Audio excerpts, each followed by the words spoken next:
እንደ ኤልሳቤጥ ላመስግንሽ ፊትሽ ወድቄ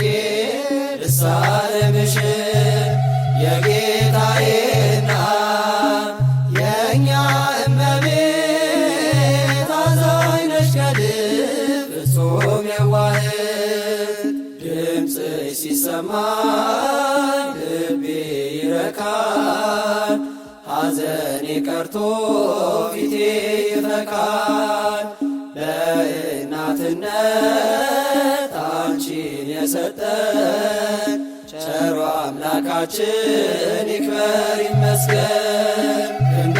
ኤልሳቤጥ ላመስግንሽ ፊትሽ ወድቄ ልሳለምሽ የጌታዬ እናት የእኛ እመቤት አዛኝ ነሽ ከልብ ፍጹም የዋህት